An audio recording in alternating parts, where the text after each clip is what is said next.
Ah, well, what the heck. I knew it was a little too much to imagine, but my phone died on me at the end of that video, so I'm just gonna finish it with that right where it was with the shout out to Doom.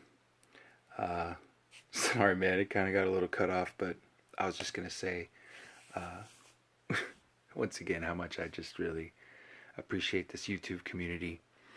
All right, let me see if I can hobble through the rest of this, man. Feels so bad. All right, anyway, new pickups. I guess in addition to collecting weekly books, trying to go after runs by hot artists, Hughes and Perillo and Brooks and Mayhew and, just a ton of Sankiewicz, Miller. I mean, oh my God. I also, I guess, feel like I'm also a speculator. I don't know. Really not into Robotech that much. I mean, I know about it, and not necessarily, following or collecting Art Germ like I am other artists, but that's just a killer cover, and I found a couple more copies of it. They're still out there, I guess. I don't know what's up with me, but like I said, speaking of this speculation idea, I just found or normally saw that this book was not around a lot. The Totally Awesome Hulks from like 19, which I have one copy, but a few extra copies of this 20, and the copy of this 21. I don't know. I mean, this is totally servicing another avenue or aspect of collecting. Speculating, flipping, giving the people what they want when they want it. I don't know if that's bad, but, I'm certainly doing it in that case. Same with this. I mean, I don't know if I'm really collecting amazing, but it's a great cover by Alex Ross. I mean, I thought, people were saying it was a good story. And I looked through it and I was totally into it, I liked every aspect of it. Of course, I don't like the new Doc Ock. I don't know. But that aside, I could totally get into the story as well. They just need to make him some bisexual, lesbian, transgender, trans octopus. I don't know what Marvel's doing. Anyway, like this. I mean, this whole hype with Captain Marvel and, being a traitor and everything. In this case, Secret Empire. I don't know what to say about this. Maybe they just suckered me in because they put Mark Brooks on the cover and they knew I was going to buy it. But, it's just horrible. Marvel, man. The merging here in Cap 25 of the Sam Wilson and the Steve Rogers caps. What happens. I don't know. Just Marvel, man. It is what it is sometimes. Moving on, DC pickups. I got the Harley cover side right of this cover spread of like before and after, or then and now, I guess might be a better way to put it. Frank Cho on Harley Quinn. Am I just a sheep, man? Am I just following the flock when I pick up Supergirl 12? I mean, I really hadn't been collecting Supergirl, but that's a cool cover. I mean, is that what I'm gonna base it on? Yeah, sure. Cool covers. I went with this one this week, the A cover for Detective. I've been certainly getting those lately. I'd be remiss if I skipped out on Mr. Miracle. Cool character. Shout out Jack Kirby, 100 years. But I got the A and B on that one. That seems to be like a good pickup.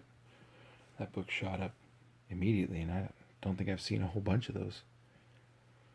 I just hope that, given it 12 issues, Tom King gets a chance to really get in there and offer up a really complete tale You know, much like the Vision and story he did. And I don't know, just comics, man. It's what's inside. Speaking of, I mean, Richard Corbin. This is example, you know, when we're getting into away from Marvel, away from DC, we're getting into what's in between, and it's these type of indie books that I'm really down with. This particular one solely bought for the fact that it's, you know, it's a bit of a horror story and it's Richard Corbin. I mean, this guy's a master. He goes back to the old school days, like heavy metal and, you know, I'm blanking now on the Corbin credits, man. I just had a bunch, like his stuff that he did rewriting classics like the Edgar Allan Poe stuff. He redid, you know, The Raven and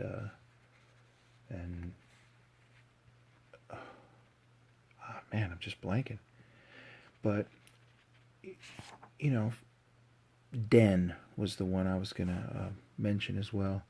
To go back and try to find that run of books of Richard Corbin in Den, like late 70s. But you know, he's such a powerhouse. If you want, you can go and read him in Marvel.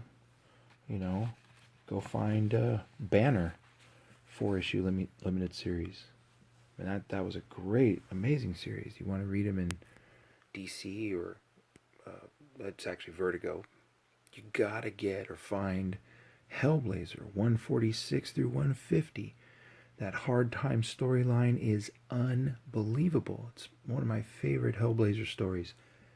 And you gotta get it. The art just makes it.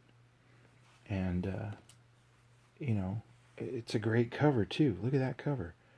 But it's really what's inside of it.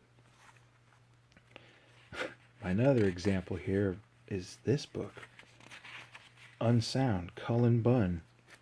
This is just amazing. It's really cool. Don't forget, don't drop your mask. This is like going to a psychiatrist's couch, man. This book is just like tearing into you. It's asking you to really, you know, examine how you feel about stuff, or what your reality is, or what life is all about. And it's asking hard questions, you know. It's saying, I asked you to trust in my madness. Now you must trust in your own. It's ridiculous. It's like unbelievable therapy in a book, because this tore me in so many different directions, and unexpectedly, you know, pays off here and there with just surreal, with just like, what is going on? But it makes sense and you feel it. And I mean, this book was amazing to read. Where's the part in here where the glasses guy gets hit in the crotch and he just bursts into razor blades? What? But let me tell you, it does have its point of view. It does have its point, and it's unreal. It changes you when you read a story. No matter how insane, it connects with you. This story, it's another one. Philosophy, like, kill or be killed. Does he have to do what he's doing? Is it an illusion? You know, it's amazing. You read this book and it just gives you such a perspective that you might not get. Low, number 19. This book needs to be a series on television. You know, if they can pull it off with the type of cinematic or CGI or whatever, I don't know, man. This story is just so cool. Admittedly, I read up to the first 12, 13 issues. They were up to 19, so. But, man, this story was great. I always look forward to getting into this, and the layouts and the art are amazing. The story is just deep and You know, it's kind of like the was that Total Recall or Schwarzenegger. You know, give the people that. Yeah, it's just a great series. Also, I'm kind of flipping through this because I wanted to show another spec that I wanted to throw out here, and that is Realm. I'm really hoping that Realm comes out with some really cool covers, or it's just a short print and something that catches on, because I don't know, I'm really looking forward to that particular book. And as everyone knows, I'm also looking at and doing this the variant on Grass Kings. Just such a cool piece of art. I mean, okay, this is a cover, but one day I think I'm going to get all of these, and I'm going to hang them on the wall. They'll look like little needlepoint tapestries or whatever, and I just think it would be the coolest thing. But I'm telling you, you know, you crack that open and you read the story, or you read like a Royal City from Jeff Lemire, or, you know, you really get into stuff like this book. I can't wait to read this Arthurian retake, Unholy Grail from Aftershock. I mean, great book. This book is pretty thin to find, but I've managed to keep up on it. Street Tiger. The art is, you know, it's personal taste. You like it, you don't like it, but it's just an interesting way to present a story. And, you know, there's only so many stories you can tell in literature, you know. It's a revenge story or whatever, I don't know. But it's just how they do it, and with the amazing art on the inside, and with the rarity of the print runs and stuff. It just makes these independent books just awesome to me. This is another one that I can't wait to read. This is from Lion's Forge. This is a 1 of 10 new book, and it's about money and who controls what in this world. And once again, it gives you deep stuff to think about. I mean, is that a great cover? I don't know, but I want what's inside of it too. It's what's feeding information that is sorely needed.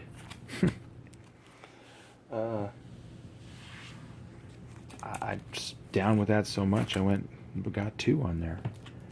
I'm also, you know, I give crazy stuff a chance. Freeway Fighter, Shirtless Bear Puncher, or, you know, whatever. I do it all. It's really cool. But you know, when you find something that works, like this Redlands book, I don't know. It'll change how you think about stuff, or it'll give you new ideas. I mean, this was a pickup, but this was solely perhaps for the cover. Chris Wall. And this is the number 4 of the 4 series World War Tank Girl. Great covers on this whole series, man. You open it up, and I'm sure the story inside is edifying as well. Moving on, this was today's. This stuff happening right now. And Genius Cartel #1. Man, this book was cool.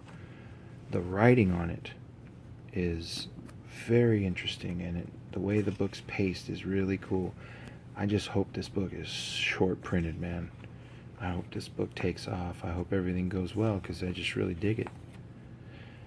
You know, the artist inside is gosh, it's like juggling between several different artists. I think when she finds, you know, a little bit more her own solid through style, it'll be amazing. Like, see, this is Terry Dodson, you know, and this is almost like a Campbell, or like a Michael Turner.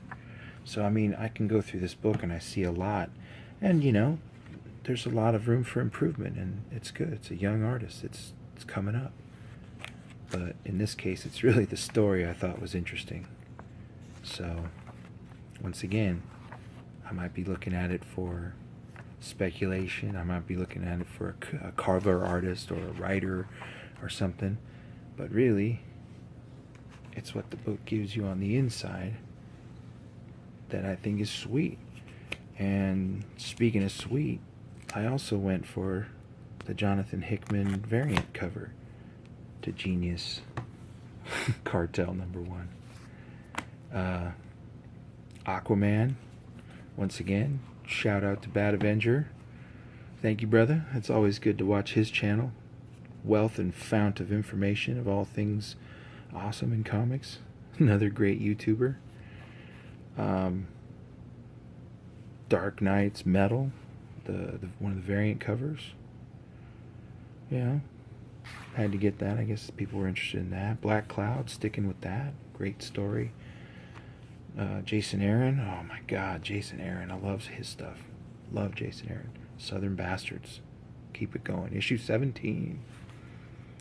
Brian Wood. Can he write a story? Good gravy. Briggsland. Lone Wolves. This is #3. What a great story. By the way, inside of this is pretty awesome too.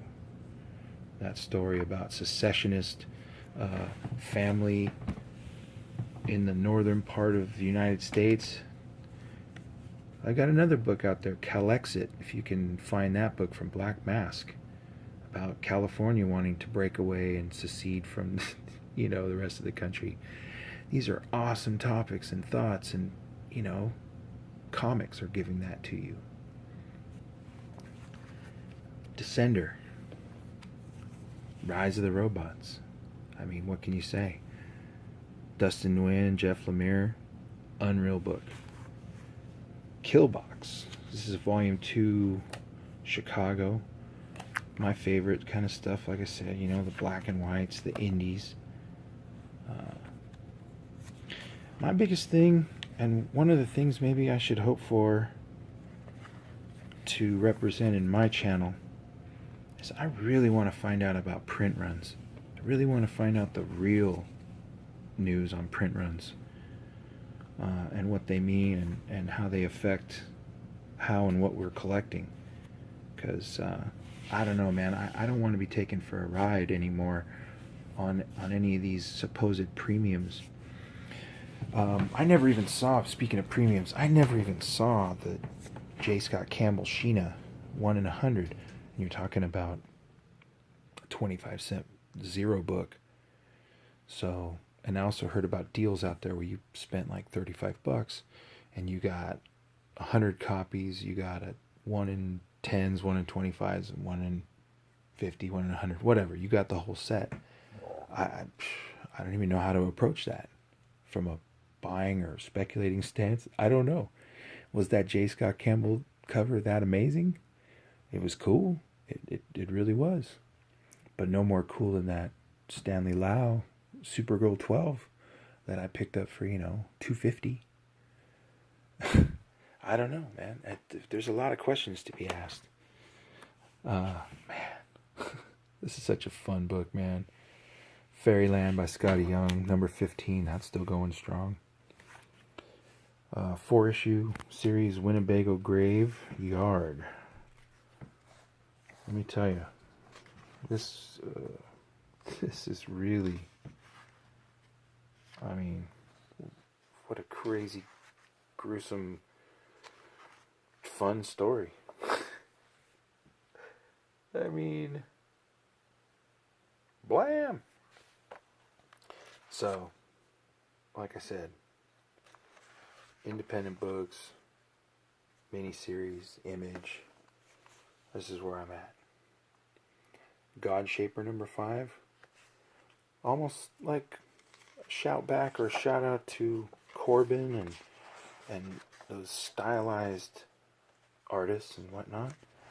But if you can get through this book and you like the artist, there's so much to offer in reading the books. I mean, this book is unreal. This is a great book. Terry Moore, black and white.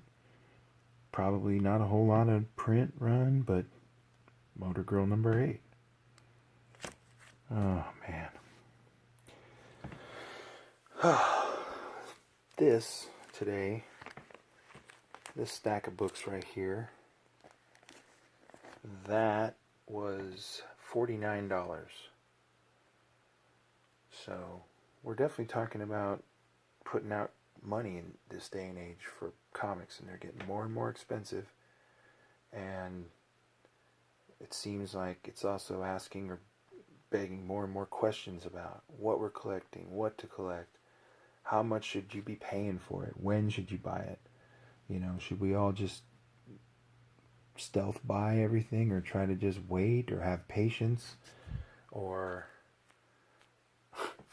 whatever. I wanted to go back to one thing. In this book here, Genius Cartel, it talks about, people being smart. And it talks about, genius has its limits, like Einstein. And then the character of Destiny, I think her name is. Oh, I like Holbrook Jackson. Holbrook Jackson. I mean, this comic, it makes me think, like, what the heck? So I go find out about Holbrook Jackson. Okay, check this out. Holbrook Jackson was a bibliophile. He totally knew books. He knew about books. He knew authors and, everything to know about books, right? And he was born in the late 1800s, 1880s, and he lived all the way up to almost 1950. He died in 1948. And he was well respected, and he had some really amazing quotes. And the idea of patience, like, should we wait? Do you go out and buy that book? Do you hang out? Do you try to dig for it? What do you do? Well, here's his quote. His quote says, "Patience has its limits. You take it too far, and it's cowardice." Wow. I mean, talk about not wanting to know when to pull the trigger. And that in this day and age, I think looking this up and trying to find out, well, what did that mean in that book? Who's Holbrook Jackson? It made me read a little bit deeper and, find out other quotes and things that he had done. It's really spoke to me about, the current state of affairs. And the second quote that he had was, "In the absence of fact, fiction will become the truth." So we have to keep searching for the truth, the facts. And we need to know the facts about our hobby and our industry and the collecting and print runs and, we need to know. And I think this YouTube community is going in that direction. It's illuminating. There's a lot more questions to be asked.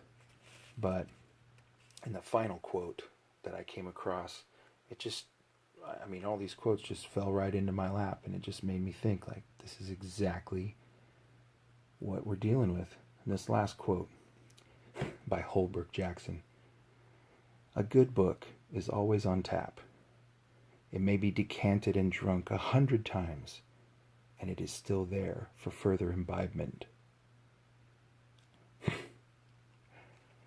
So that is really key in this whole question and discussion, man. I didn't mean to get too heavy on everybody, but the truth of the matter is, it's the content of the book. It's the packaging of the book. It's the artist, the writer. It's the cover. It's all of it together. You can't just slap a J. Scott Campbell cover on, horny radioactive mutants from Venus and expect that to have significance. So I don't know. It's just a question. I'm not trying to spit in the face of anybody's collecting style or any aspect, but I just wanted to say that comics are culturally significant, and the words inside, like a great book that you can go back to and read and mull over and think about and have it affect and change you, is what comics is about. Okay? I just wish we could focus on that in context for a while, that idea. So, oh man, I gotta get out of here. It's like 2 in the morning. Here I am getting all philosophical. Anyway, y'all, I don't even know what to say, but peace out. Pope service. Later.